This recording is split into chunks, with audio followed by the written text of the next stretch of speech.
약초 캐는 처녀. 옛날 어느 깊은 산골 마을에 초희라는 처녀가 살고 있었습니다. 초희는 어린 시절 어머니가 중병에 걸려 약도 의원도 소용없을 때 우연히 산에서 발견한 들풀 하나로 어머니를 살려낸 적이 있었습니다. 그날 이후 초희는 산에 들고 나는 모든 풀꽃들을 눈여겨보며 약초를 공부하기 시작하였지요. 세월이 흘러 어머니는 세상을 떠나고 초희는 홀로 남아 마을 아이들의 상처를 싸매고 어르신들의 병을 돌보며 살아가고 있었습니다. 그러나 초희가 사는 마을은 험한 산들로 둘러싸여 있었고 해마다 흉년과 병이 돌곤 했습니다. 그해 겨울 마을에 심한 열병이 돌아 아이 셋이 숨을 거두고 어른들마저 알아눕게 되었습니다. 초희는 밤낮 없이 약을 다리고 산을 오르내렸지만 병세는 좀처럼 나아지지 않았습니다. 마을 노인은 초희에게 조심스레 말했습니다. 옛날에 이 산 너머 안개산 자락에 청운초란 약초가 피었단다. 단 하룻밤 피고 지는 그 꽃잎으로 달인 약은 죽어가는 사람도 되살린다 하더구나. 초희는 가만히 고개를 끄덕이고는 다음날 새벽 짐을 챙겨 산을 올랐습니다. 안개산은 이름처럼 언제나 안개가 자욱하고 길이 복잡하여 길을 잃고 죽은 자도 있다는 무서운 곳이었습니다. 하지만 초희는 두려움보다 간절한 마음이 컸기에 험한 바위를 오르고 눈속을 헤치며 깊은 산속으로 들어갔습니다.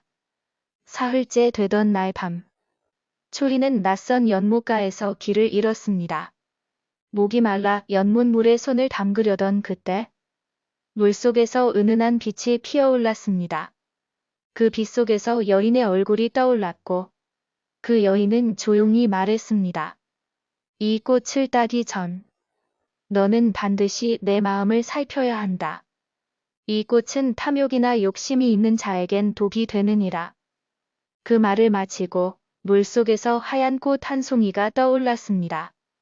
그것이 바로 전설 속의 청원초였습니다.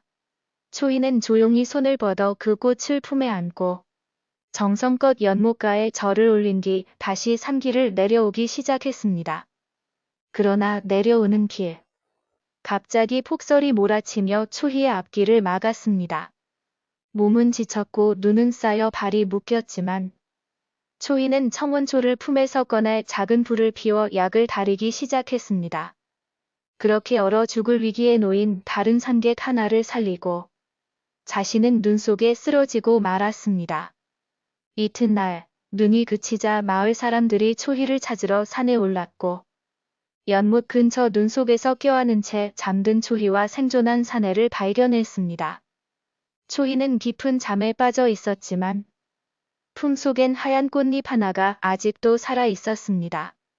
마을로 돌아온 초희는 몇 날 밤을 앓고 난 후 천천히 눈을 떴고 마을 사람들은 청원초로 만든 약 덕분에 모두 병을 이겨낼 수 있었습니다.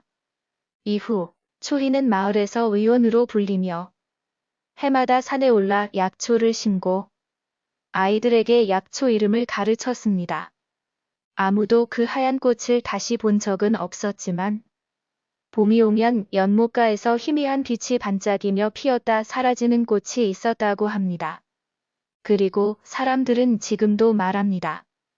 그건 분명 초희가 남긴 마음이지. 생명을 살리고자 한 진실한 마음 말이야. 초희는 어릴 적 병약했던 어머니를 살리기 위해 산을 헤매던 기억이 있었습니다. 그때 마치 운명처럼 만난 들풀 하나가 어머니의 병을 낫게 해주었고 그 일을 계기로 초희는 자연의 깃든 신비와 생명의 이치를 배우기 시작하였습니다. 세월이 흐르면서 초희는 그저 약초를 캐는 처녀가 아닌 사람의 마음까지 어루만지는 산골위원으로 불리게 되었습니다. 팔순 노인이 허리 통증으로 고생하면 초희는 누운 자리에 맞는 찜질약을 만들어 다려주었고 어린아이가 감기로 앓을 땐 고운 생강즙과 감초를 섞어 따뜻하게 끓인 물을 떠주었습니다. 마을 사람들은 그녀를 단지 약초 처녀라기보다는 산의 딸, 자연의 사람이라 불렀습니다. 초희는 늘 말했습니다. 약초는 그저 풀이 아니에요. 이 산의 숨결처럼 살고 계신 신령님들이 잠깐 내어주신 생명의 일부지요. 그해 겨울은 유난히도 매서웠습니다.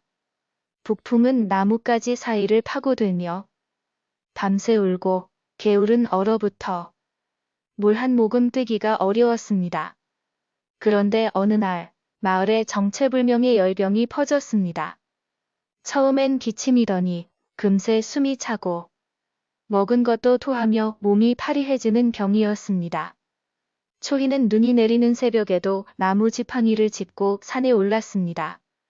수많은 약초를 꺾고 다렸지만 병은 좀처럼 나아지지 않았습니다.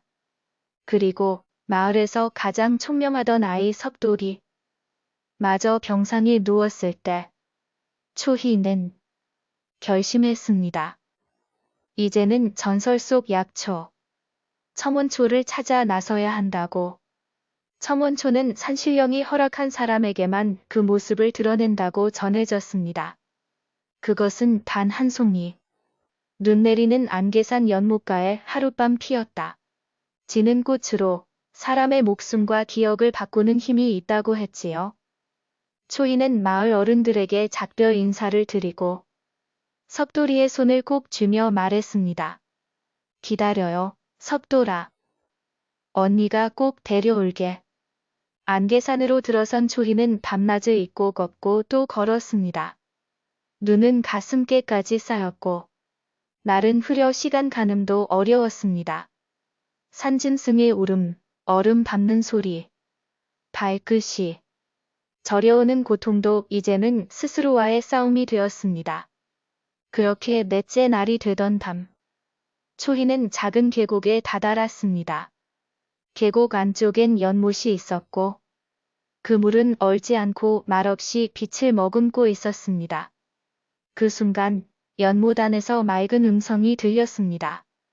초희야, 너는 무엇을 버릴 준비가 되어 있느냐? 놀란 초희는 물가로 다가가 무릎을 꿇었습니다. 전 사람을 살리기 위해 제 목숨도 내려놓을 준비가 되어 있습니다. 그러자 물속에서 한 송이 하얀 꽃이 떠올랐고 그 빛은 달빛보다 고왔습니다. 초희는 두 손을 모아 그 꽃을 품에 안고 연못가에 3번 절을 올렸습니다.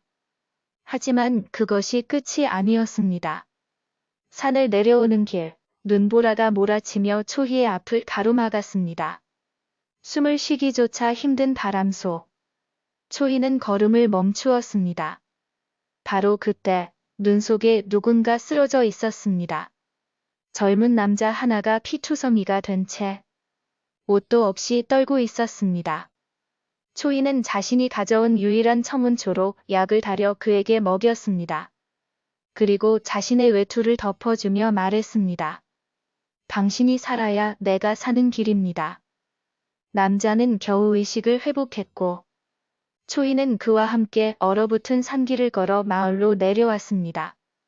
5밤 6낮 생사를 넘나드는 여정 끝에 그녀는 마을에 돌아왔습니다. 석돌이는 이미 기력을 잃어가고 있었고 사람들은 초희가 돌아왔다는 소식에 울며 달려왔습니다. 초희는 마지막 남은 첨원초의 즙을 다려 석돌이에게 먹였고 사흘 밤을 꼬박 지키다 석돌이가 다시 눈을 떴을 때 마을엔 축복의 눈이 내렸습니다. 그제야 초희는 지친 숨을 내쉬며 조용히 말했습니다. 이 꽃은 단순한 약이 아니라 마음을 전하는 약이었어요. 사람을 살리고자 하는 간절한 마음이 담겼을 때만 그 꽃이 살아났던 거예요. 그 이후 초희는 더 이상 산에 올라 약초를 캐지 않았습니다. 대신 마을 아이들에게 약초를 가꾸는 법, 풀꽃에 담긴 사연을 가르쳤습니다. 그리고 안개산 연못가에는 해마다 어느 날 한 송이 하얀 꽃이 피었다. 지곤 했습니다. 사람들은 그것을 초희초라 불렀고 그 꽃이 피는 날은 마을에서 서로 손을 잡고 나눈 마음을 기억하는 날이 되었습니다.